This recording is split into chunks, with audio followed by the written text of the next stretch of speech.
जितने भी डीएम थे सबको ईमेल भेजा है सर। सबको मैं 30 तारीख की रात को ईमेल भेजा है और हूबहू हमारे ही लेटर को जो हमने लेटर भेजा था, उसकी ही आदेश की कॉपी उन्होंने हूबहू निकाला है। अब किसी-किसी जिले में माननीय जिलाधिकारी ने संज्ञान में मामला नहीं लिया या किसी जिले में जिला बेसिक शिक्षा अधिकारी अपनी फाइल को लेकर के डीएम के पास नहीं गए, इसलिए छुट्टियां नहीं हो पाई।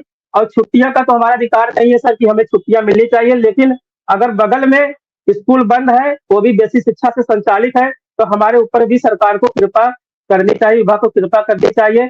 आखिर ये कम मानदेय पाने वाले कर्मचारी भीषण ठंड में भी इनको छुट्टी मिलनी चाहिए, इनको भी छुट्टी देनी चाहिए। ये दो तरफा जो क्या कहते हैं व्यवहार कर रहे हैं, ये थोड़ा-सा सर अच्छा नहीं है कर्मचारियों के हित के लिए। माननीय शिव कुमार मिश्रा जी। मैं तो ये मानता हूं कि एक ही राज्य में, एक ही प्रदेश में, एक ही शिक्षा पद्धति में दोहरा मापदंड, वो चाहे मानदेय हो, वो चाहे छुट्टी हो या अन्य सभी बातों पर, ये सरकार का बिल्कुल दोहरा रवैया, मैं उसका विरोध करता हूं और ऐसा रवैया नहीं होना चाहिए, क्योंकि इस देश के रहने वाले प्रत्येक व्यक्ति को, प्रत्येक समाज में रहने वाले कमजोर से कमजोर व्यक्ति को भी सरकार से न्याय की उम्मीदें होती हैं और न्याय के लिए वो सरकार की ओर बाहें फैलाए हुए देखता रहता है कि आखिर उसे कब। इस नई वीडियो में, ये वीडियो आप सभी शिक्षा मित्र साथियों के लिए बेहद ही महत्वपूर्ण होने वाली है। इस वीडियो में आपके बीच में वर्तमान की एक काफ़ी ज़्यादा बड़ी खबर साझा करेंगे। ये खबर आपके स्थायीकरण के पॉइंट ऑफ व्यू से काफ़ी ज़्यादा महत्वपूर्ण है, तो सभी साथी वीडियो को पूरा देखें। चैनल को अभी तक आपने सब्सक्राइब नहीं किया है तो तुरंत ही इसे सब्सक्राइब भी कर लें। अब चलते हैं अपडेट पर। न्याय मिलेगा। हालांकि इस न्याय की प्रक्रिया भारत में ही नहीं, अन्य देशों में भी बड़ी अच्छी रहती है। भारत में न्याय बड़ा स्लो मिलता है हर व्यक्ति को, और मैं मानता हूं कि न्यायालय में केस इतने विचाराधीन है।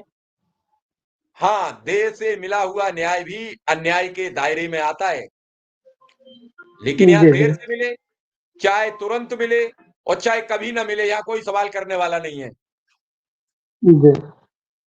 भगवान को दिनों रात या मजारों पर दिनों रात चादरें चढ़ती रहती हैं, बाहर बैठा एक फकीर ठंड में मर गया। हम ऊपर चादरें चढ़ाते रहे, हम उच्च शिक्षा पर चर्चा करते रहे, लेकिन बेसिक पर हमने कुछ अब तक पकड़ नहीं बना पाई, और शुरुआत जो होती है वो बेसिक से हो रही है। आज करोड़ों की तादाद में, लाखों की नहीं, करोड़ों की तादाद में बच्चे कॉन्वेंट स्कूलों को जा रहे हैं, इंग्लिश मीडियम स्कूलों में जाते हैं। आखिर क्यों? कहीं न कहीं तो बेसिक शिक्षा कमजोर है, और वो कमजोरी का एक ही बड़ा कारण है सही मापदंड नहीं। मैं बात करूं अगर नई शिक्षा नीति की, तो आज 4 वर्ष लागू हुए, 2020 में लागू हुई थी। 4 वर्ष में वो 1 किलोमीटर अपनी यात्रा तय नहीं कर पाई है। मैं नहीं जानता आप विभाग में क्या कर रहे हो, क्या नहीं कर रहे हो। अरे आप लागू कर दीजिए, जहां आप लागू करते हैं आपको कौन सा कानून किसने रोक दिया? अरे आप लागू कर दीजिए और लोग उस पर काम करेंगे, लेकिन लागू तो आपको करनी होगी, इसे कोई और नहीं कर सकता। बिल्कुल सर। नई शिक्षा नीति पर मैं थोड़ा सा जी, नई शिक्षा नीति के बारे में, नई शिक्षा नीति के बारे में बताना चाहता हूँ सर। एनईपी नेशनल एजुकेशन क्या कहते हैं पॉलिसी जो है सर, ये भारत सरकार द्वारा लाई गई है।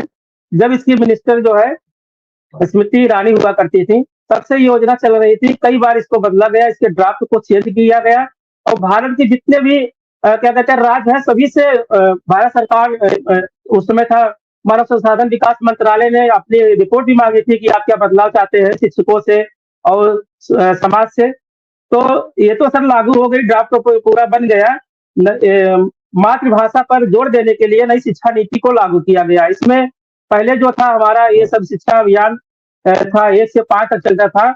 उसके बाद 2017 में इंटीग्रेटेड प्रोग्राम के तहत भारत सरकार ने समग्र शिक्षा अभियान पार्ट 2 ले आया, और इसके तहत जो है मातृभाषा पर जोर देने के लिए 21 जुलाई को इंडिया टुडे कॉन्क्लेव में नेशनल एजुकेशन पॉलिसी 2020 पर बात हुई। करते हुए केंद्रीय मंत्री धर्मेंद्र प्रधान ने कहा था कि एनईपी को 29 जुलाई 2023 को 3 वर्ष पूरे हो जाएंगे।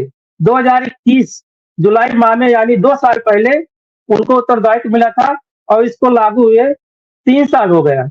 मैं बताना चाहता हूं कि अपने उत्तर प्रदेश में नई शिक्षा नीति जो है 13 सितंबर 2023 को लागू की गई। कितने साल बाद सर?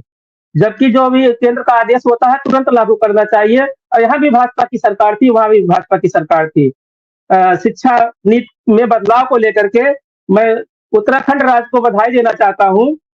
पहला राज्य ऐसा था उत्तराखंड जो 12 जुलाई 2022 को अपने राज्य में नई शिक्षा नीति को पूर्णतः लागू कर दिया, और उसमें जितने भी कॉन्ट्रैक्ट के कर्मचारी थे सर, आपको बताना चाहता हूँ कि उनकी सैलरी भी काफी बढ़ा दिया। जो शिक्षा मित्र हैं, अन्वेषक हैं,